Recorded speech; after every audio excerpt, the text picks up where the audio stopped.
Hello friends, ओम श्री गणेशाय नमः। ओम नमः शिवाय। आप सभी का स्वागत है आपके अपने यूट्यूब चैनल पर। फ्रेंड्स, आज हम आपको इस वीडियो में बताने जा रहे हैं श्रावण मास महात्म के 16वें अध्याय की कथा के बारे में, जिसको सुनने मात्र से ही सभी सुखों की होगी प्राप्ति और होंगी सभी मनोकामनाएं शीघ्र ही पूर्ण। फ्रेंड्स, वीडियो शुरू करने से पहले आपसे रिक्वेस्ट है, अगर आप हमारे चैनल पर नए हैं और आपने अभी तक चैनल को सब्सक्राइब नहीं किया है तो प्लीज़ सब्सक्राइब कीजिएगा चैनल को, साथ ही प्रेस कीजिएगा बेल आइकन को, जिससे नए वीडियो से रिलेटेड नोटिफिकेशन आपको तुरंत प्राप्त हो सके। और वीडियो पसंद आने पर वीडियो को लाइक और शेयर जरूर कीजिएगा, ताकि सभी भक्तों को इस वीडियो का लाभ प्राप्त हो सके। और कमेंट बॉक्स में ओम श्री गणेशाय नमः जरूर लिखिएगा। श्रावण मास महात्म सभी प्रकार के विघ्नों का नाश करने वाले तथा सारी सृष्टि का पालन करने वाले श्री गणेश जी तथा ज्ञान की दाता देवी श्री सरस्वती जी तथा सब पुराणों के कर्ता श्री व्यास जी तथा श्री गुरुदेव जी के चरण कमलों में नमस्कार करके भगवान की श्रद्धा और भक्ति रस में डूबे हुए श्रावण मास महात्म्य की कथा कहती हूँ। शीतला सप्तमी व्रत का वर्णन तथा व्रत कथा। ईश्वर बोले, हे सनत कुमार, अब मैं शीतला सप्तमी व्रत को कहूँगा। श्रावण मास में शुक्ल पक्ष की सप्तमी तिथि को यह व्रत करना चाहिए। सबसे पहले दीवार पर एक वापी का आकार बनाकर अशरीरी संज्ञक दिव्य रूप वाले 7 जल देवताओं, 2 बालकों से युक्त पुरुष संज्ञक नारी एवं घोड़ा, एक वृषभ तथा नर वाहन सहित एक पालकी भी उस पर बना दे। उसके बाद 16 उपचारों से 7 जल देवताओं की पूजा होनी चाहिए। इस व्रत के साधन में ककड़ी और दधी ओदन का नैवेद्य अर्पित करना चाहिए। उसके बाद नैवेद्य के पदार्थों में से ब्राह्मण को वायन देना चाहिए। इस प्रकार 7 वर्ष तक इस व्रत को करने के बाद उद्यापन करना चाहिए। इस व्रत में प्रत्येक वर्ष 7 स्वासिनियों को भोजन कराना चाहिए।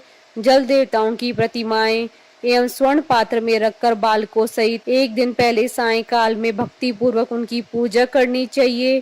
प्रातः काल पहले ग्रह होम करके देवताओं के निमित्त चरु से होम करना चाहिए। जिसने पहले इस व्रत को किया है और उसे जो फल प्राप्त हुआ है उसे आप सुने। सौराष्ट्र देश में शोभन नामक एक नगर था। उसमें सभी धर्मों की प्रति निष्ठा रखने वाला एक साहूकार रहता था। उसने जल रहित एक अत्यंत निर्जन वन में बहुत पैसा खर्च करके शुभ तथा मनोहर सीढ़ियों से युक्त पशुओं को जल पिलाने के लिए सरलता से उतरने चढ़ने योग्य दृढ़ पत्थरों से बंधी हुई तथा लंबे समय तक टिकने वाली एक बावली बनवाई। उस बावली के चारों ओर थके राहगीरों के विश्राम के लिए अनेक प्रकार के वृक्षों से शोभामान एक बाग लगवाया, लेकिन वह बावली सूखी रह गई और उसमें एक बूंद पानी नहीं आया। साहूकार सोचने लगा कि मेरा प्रयास व्यर्थ हो गया और व्यर्थ ही धन खर्च हो गया। इसी चिंता में विचार करता हुआ वह साहूकार रात में वहीं सो गया। तब रात्रि में उसके स्वप्न में जल देवता आए और उन्होंने कहा कि हे धनत, जल के आने का उपाय तुम सुनो। यदि तुम हम लोगों के लिए आदर पूर्वक अपने पौत्र की बलि दो तो उसी समय तुम्हारी यह बावली जल से भर जाएगी। यह सपना देखकर साहूकार ने सुबह अपने पुत्र को बताया। उसके पुत्र का नाम द्रविड़ था और वह भी धर्म कर्म में आस्था रखने वाला था। वह कहने लगा, आप मुझ जैसे पुत्र के पिता हैं। यह धर्म का कार्य है, इसमें आपको ज्यादा विचार नहीं करना चाहिए। यह धर्म ही है जो स्थिर रहेगा और पुत्र आदि सब नश्वर हैं। अल्प मूल्य से महान वस्तु प्राप्त हो रही है, अतः यह क्रय अति दुर्लभ है। इसमें लाभ ही लाभ है। शीतांशु और चंडांशु ये मेरे 2 पुत्र हैं।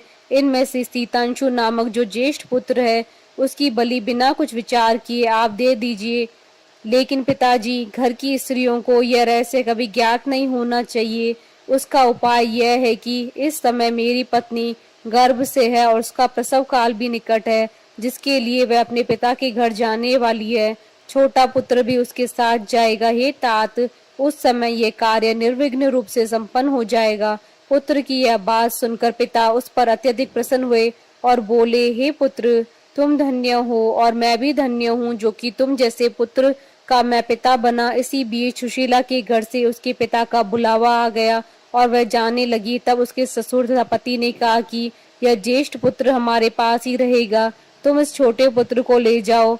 इस पर उसने ऐसा ही किया। उसके चले जाने के बाद पिता पुत्र ने उस बालक के शरीर में तेल का लेप किया और अच्छी प्रकार से स्नान कराकर सुंदर वस्त्र या आभूषणों से अलंकृत करके पूर्वाषाढ़ा तथा शतभिषा नक्षत्र में उसे प्रसन्नता पूर्वक बावली के तट पर खड़ा किया और कहा कि बावली के जल देवता, इस बालक के बलिदान से आप प्रसन्न हो। उसी समय वह बावली अमृत तुल्य जल से भर गई। वे दोनों पिता पुत्र शोक व हर्ष से युक्त होकर घर की ओर चले गए। सुशीला ने अपने घर में तीसरे पुत्र को जन्म दिया और 3 महीने बाद अपने घर जाने को निकल पड़ी। मार्ग में आते समय वह बावली के पास पहुंची और उस बावली को जल से भरा हुआ देखा तो वह बहुत ही आश्चर्य में पड़ गई। उसने उस बावली में स्नान किया और कहने लगी कि मेरे ससुर का परिश्रम एवं धन का व्यय सफल हुआ। उस दिन श्रावण माह की शुक्ल पक्ष की सप्तमी तिथि थी और सुशीला ने शीतला सप्तमी नामक शुभ व्रत रखा था। उसने वहीं पर चावल पकाए और दही भी ले आई। उसके बाद जल देवताओं का विधिवत पूजन करके दही भात तथा ककड़ी फल का नैवेद्य अर्पण किया तथा ब्राह्मणों को वायन देकर साथ के लोगों के साथ मिलकर उसी नैवेद्य अन्न का भोजन किया। उस स्थान से सुशीला का ग्राम 1 योजन की दूरी पर स्थित था। कुछ समय बाद वह सुंदर पालकी में बैठ दोनों पुत्रों के साथ वहां से चल पड़ी। तब वे जल देवता कहने लगी कि हमें इसका पुत्र जीवित करके इसे वापस करना चाहिए, क्योंकि इसने हमारा व्रत किया है। साथ ही यह उत्तम बुद्धि रखने वाली स्त्री है। इस व्रत के प्रभाव से इसे नूतन पुत्र देना चाहिए। पहले उत्पन्न पुत्र को यदि हम ग्रहण किए रह गए तब हमारी प्रसन्नता का फल ही क्या। आपस में ऐसा कहकर उन दयालु जल देवताओं ने बावली में से उसके पुत्र को बाहर निकालकर माता को दिखा दिया और फिर उसे विदा किया। बाहर निकलकर वह पुत्र माता माता पुकारता हुआ अपनी माता के पीछे दौड़ पड़ा। अपने पुत्र का शब्द सुनकर उसने पीछे मुड़कर देखा। वहां अपने पुत्र को देखकर वह मन ही मन बहुत चकित हुई। उसे अपनी गोद में बिठाकर उसने उसका माथा सूंघा, किंतु यह डर जाएगा, इस विचार से उसने पुत्र से कुछ नहीं पूछा। वह अपने मन में सोचने लगी कि यदि इसे चोर उठा लाए तो यह आभूषणों से युक्त कैसे हो सकता है, और यदि पिशाचों ने उसे पकड़ लिया तो दोबारा छोड़ क्यों दिया। घर में संबंधी जन तो चिंता के समुद्र में डूबे होंगे। इस प्रकार सुशीला सोचती हुई नगर के द्वार पर आ गई। तब लोग कहने लगे कि सुशीला आई है। यह सुनकर वे पिता पुत्र अत्यंत चिंता में पड़ गए कि वह न जाने क्या कहेगी और उसके पुत्र के बारे में हम क्या जवाब देंगे। इसी बीच वह तीनों पुत्रों के साथ आ गई। तब ज्येष्ठ बालक को देखकर सुशीला के ससुर तथा पति घोर आश्चर्य में पड़ गए और साथ ही बहुत आनंदित भी हुए।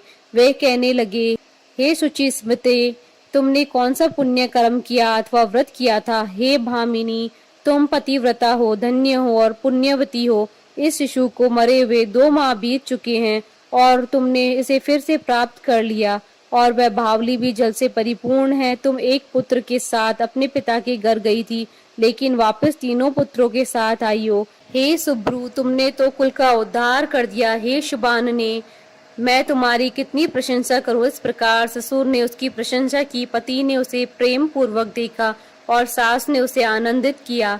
उसके बाद उसने मार्ग के पुण्य का समस्त वृतांत सुनाया। अंत में उन सभी ने मनोवांछित सुखों का उपभोग करके बहुत आनंद प्राप्त किया। हे वत्स, मैंने इस शीतला सप्तमी व्रत को आपसे कह दिया। इस व्रत में दधी, ओदन, शीतल, ककड़ी का फल शीतल और बावली का जल भी शीतल होता है तथा इसके देवता भी शीतल होते हैं। अतः शीतला सप्तमी का व्रत करने वाले तीनों प्रकार के तापों के संताप से शीतल हो जाते हैं। इसी कारण से यह सप्तमी शीतला सप्तमी इस यथार्थ नाम वाली है। इस प्रकार श्री स्कंद पुराण के अंतर्गत ईश्वर सनत कुमार संवाद में श्रावण मास महात्म में शीतला सप्तमी व्रत कथन नामक 16वां अध्याय पूर्ण हुआ। बोलिए भगवान शंकर माता पार्वती जी की जय। हमारे साथ इस वीडियो में अंत तक बने रहने के लिए आपका धन्यवाद। ओम श्री गणेशाय नमः। ओम नमः शिवाय।